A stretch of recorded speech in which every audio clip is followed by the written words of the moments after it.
सभी को नमस्ते दोस्त। आज फिर से अटल कामधेनु गौ सेवा संस्थान परिसर में जितने भी मरीज गौवंश हैं उन सभी से रूबरू कराने का उद्देश्य है इस वीडियो के माध्यम से। और यहाँ अभी क्या क्या हम करने की योजना बना रहे हैं और क्या क्या अभी समस्या जा रही है वो सभी आपके सामने रखना है। तो मैं चाहता हूँ कि पहले आप ये नीचे दिखा दें। अभी जैसे ये नया शेल्टर हमने बनाया था, दिखा दीजिए उधर तरफ। नया शेल्टर देखिए पूरी तरीके से मरीज गौवंशों से फुल हो चुका है।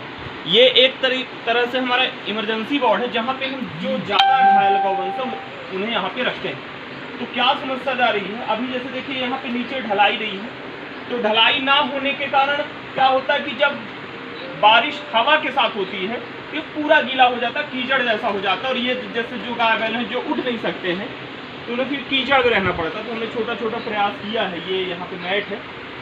और जो समस्या जाती है जैसे यहाँ से मैं दिखाना चाहता हूँ, ये देखिए यहाँ पे हमने जाली लगाई है और उधर तरफ भी जाली लगी है, वहाँ तक लगी। लेकिन ऊपर वाला ये जो हिस्सा है ये खुला हुआ है, उधर तरफ भी खुला हुआ है। तो इससे क्या दिक्कत होती है, ऐसे गौवंश जैसे ये है जो उठ नहीं सकते हैं, इन्हें कौवा आके बार बार चोंच मारते हैं। अब आप सभी जानते हैं कि हमारे पास मान लीजिए जो भी टीम मेंबर हैं उनमें से कुछ लोग जॉब करते हैं, कुछ पढ़ाई करते हैं और कुछ प्रिपरेशन कर रहे हैं। तो मतलब और 6 से 7 यहाँ सेवादार लगे। तो होता क्या है कि एक आदमी परमानेंट यहाँ पे नहीं बैठा रह सकता कंटिन्यू जो कौवा को ताके। तो वीडियो के माध्यम से आग्रह है कि आप हमें जाली से सहयोग करें जिससे हम ये जाली लगा दें, जिससे कौवा यहाँ पे आकर के चोंच ना मार सके। दूसरा हमारा जो यहाँ पे अगला प्रोजेक्ट है, ये हम नीचे ढलाई कराना चाह रहे हैं, तो उसके लिए हम प्रयास कर रहे हैं। तो गिट्टी से, रेत से, सीमेंट से आप मदद करें जिससे ये ढलाई हो सके। जैसे आप सभी जानते हैं पूरी शहर की बेसहारा गौ माता है और इतनी सारी गौवंश मरीज गौवंशों को दिखा दीजिए थोड़ा सा उधर तरफ। इतने सारे मरीज गौवंश जो हैं अभी वर्तमान में, और ये पुराने वाले शेल्टर में भी हैं, कुछ ठीक भी हो चुके हैं। ये देख के आप कह सकते हैं कि शासन प्रशासन का जो काम है वो केवल कागजों और फाइलों में है। अगर वास्तव में गौवंशों के लिए काम हो रहा होता तो हमें ना तो शुरुआत करने की जरूरत पड़ती, ना तो इस तरीके से गौवंश यहाँ पास होते। और मैं आपको एक चीज़ और बताना चाहता हूँ कि पशु चिकित्सालय से बामुश्किल एक डॉक्टर, जब हम बहुत प्रयास करते तब हफ्ते 10 दिन में एक डॉक्टर आता है। बाकी 100% गौवंश सड़क में है, लावारिस हैं, उनके लिए केवल और केवल हम प्रयासरत हैं। पशु चिकित्सालय का एक डॉक्टर वहाँ पे फील्ड में नहीं पहुँचता है कि उनका उपचार कर दे, मदद कर दे। बामुश्किल हम जब 10 बार फ़ोन करते तब जा करके एक बार कोई डॉक्टर आता है। तो ये सब देख रहे हैं, जैसे ये इसका एक्सीडेंट हुआ था, ट्रेन से एक्सीडेंट हुआ था, बहुत सीरियस है और लगभग 20 दिन से हम सेवा कर रहे हैं इसकी। इसका भी एक्सीडेंट हुआ था, इसको भी लगभग 1 महीने हो गए हैं। और ये गधा ये लगभग स्वस्थ हो चुका है, यहाँ पे इसके घाव था। ये गौ माता स्वस्थ हो चुकी है, इन गौ माता के पैर में घाव है तो ड्रेसिंग हो रही है। इन नंदी के साथ ये दिक्कत है, ये इनको चक्कर मार देता है, इसलिए हम इनको यहाँ पे अंदर रखे हुए हैं। और अभी हाल ही में एक साथ 7 गायों का एक्सीडेंट हुआ, तो उनमें से एक नंदी ये भी है, इनका उपचार चल रहा है। अभी ये जो घाव देख रहे हैं ये कौवे के चोंच का है। और ये नंदी स्वस्थ हो चुके हैं। रेनॉल्ड स्टेशन के पास एक्सीडेंट हुआ था इनका। एक ये गौ माता जिनका किया शोरूम के पास एक्सीडेंट हुआ था, इनका भी ट्रीटमेंट जारी है। ये गौ माता भी लगभग स्वस्थ है, ये भी स्वस्थ है और इन सबका उपचार अभी चल रहा है। ये छोटे छोटे बछड़े हैं, सभी को कुछ न कुछ तकलीफ है। और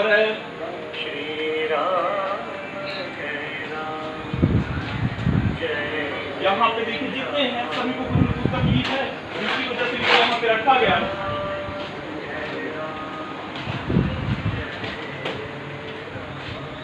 और गौ सेवा संस्थान में रेस्क्यू के साथ जो सबसे ज़्यादा जरूरी काम होता है, संस्थान में ला करके उनका उपचार करना, देख रेख करना, ट्रीटमेंट करना।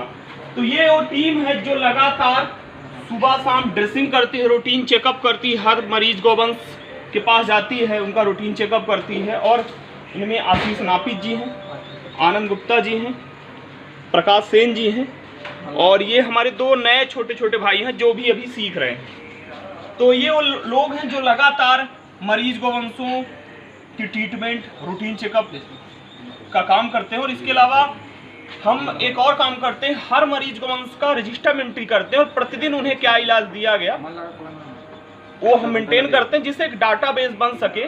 और अगर वो 1 महीने में ठीक नहीं हुआ तो हमारे पास हिस्ट्री रहे कि हमने क्या क्या ट्रीटमेंट दिया है। तो प्रयास रहता है कि हम अच्छे से अच्छा करें। और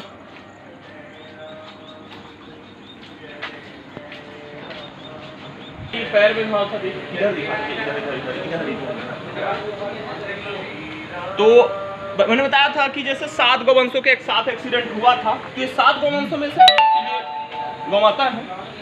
और इन नंदी का भी एक्सीडेंट हुआ था, ये भी ठीक हो रहे हैं। देखिए पैर में बहुत गहरा घाव है इनका भी उपचार जारी है। इनका एक बार ड्रेसिंग हो चुका है, अभी इनको भी 1 हफ्ता पहले हम लेकर के आए थे। और अभी जैसे मैं आपको दिखाना चाहता हूँ, ये हमें ये देवेंद्र पांडे भैया के माध्यम से ये पोल मिले हैं। तो जब तक सड़क में गौवंश रहेंगे तब तक एक्सीडेंट होता रहेगा। तो हमारी कोशिश है, हमारा प्रयास है कि हम पूरे शहर की गौमाता को आसरा दे सकें। तो भले सबके लिए शेड ना बनाए, लेकिन फेंसिंग कर दें और वो गौमाता उसी के अंदर रहें और चारा अंदर चरती रहें। तो ये देखिए, एक व्यक्ति की बस की बात नहीं है, ये तो मेरे औकात से बाहर का काम है। लेकिन अगर आप सभी लोग साथ देंगे, सभी लोग मदद करेंगे, अपने अपने हिस्से की सेवा देंगे, तो ज़रूर हम एक दिन शहर की जितनी भी बेसहारा गौमाता उन्हें हम आश्रय दे पाएंगे। और जो हमारा प्रयास है कि हम पूरे शहर की गायों को एक जगह इकट्ठा कर दें, उनके लिए चारों की व्यवस्था कर सके, भले उनका शेड ना हो पर, तो एक्सीडेंट होना और जो दुर्दशा होती गौवंशों की वो कुछ हद तक दूर हो जाएगी। और बाकी हम क्या करते हैं, जो गौवंश स्वस्थ हो जाते हैं उन्हें चरने के लिए इधर छोड़ देते हैं। और जो मरीज हैं, मतलब जिनको अभी भी ट्रीटमेंट की जरूरत है, उनको इस तरीके से बांध के रखते हैं। तो जैसे उधर भी दिखा दीजिए, उधर भी बंधे हैं कुछ,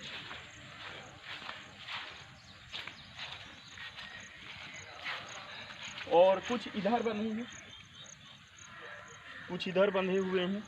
तो धूप भी ले रहे हैं, इनको विटामिन डी भी मिल रहा है। और जब आप एमपीवी कॉलोनी से मुड़ना नदी के पास से आते हैं, गौशाला आते हैं, तो आपको रास्ते में सैकड़ों गौवंश दिखेंगे। फिर आप कोयलारी फाटक से लेकर जब सरस्वती स्कूल तरफ जाएंगे तब भी आपको सैकड़ों गौवंश दिखेंगे।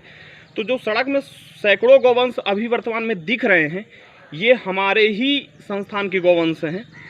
अब ये हमारी मजबूरी है कि हम केवल जगह ना होने के कारण केवल उन्हीं गौवंशों को रखते हैं जो मरीज हैं, दुर्घटनाग्रस्त हैं और जो बूढ़े हैं। बाकी स्वस्थ होने के बाद अभी हमारे पास इतनी जगह नहीं रहती कि हम उन्हें कंटिन्यू रख सकें। तो हमें यहाँ पे प्रकृति में उन्हें छोड़ना पड़ता है, रिलीज़ करना पड़ता है। तो आप देखेंगे कम से कम सैकड़ों की संख्या में गौवंश जो सड़क में हैं, गौशाला के आसपास, वो संस्थान के हैं, जिन्हें किसी न किसी तकलीफ की वजह से यहाँ पे लाया गया था। तो जैसे मैंने वीडियो की शुरुआत में आप सभी से आग्रह किया था कि उस जो हमने नया शेल्टर बनाया है वहाँ पे हमें ढलाई का काम करवाना है। तो रेत, गिट्टी और सीमेंट का सहयोग अपेक्षित रहेगा। इसके अलावा जो ऊपर का पोर्शन है वहाँ पे कोई दीवार नहीं है, तो वहाँ से कौवा आते हैं और जो मरीज गौवंश उन्हें नुकसान पहुँचाते हैं। तो जाली के सहयोग की भी अपेक्षा आप सभी से रहेगी। और तीसरा जैसे मैंने आपको बताया, ये पोल दिखाया मैंने आपको, तो फेंसिंग कराने का हमारा प्लान है कि पूरे शहर की गौमाता आ जाएंगी।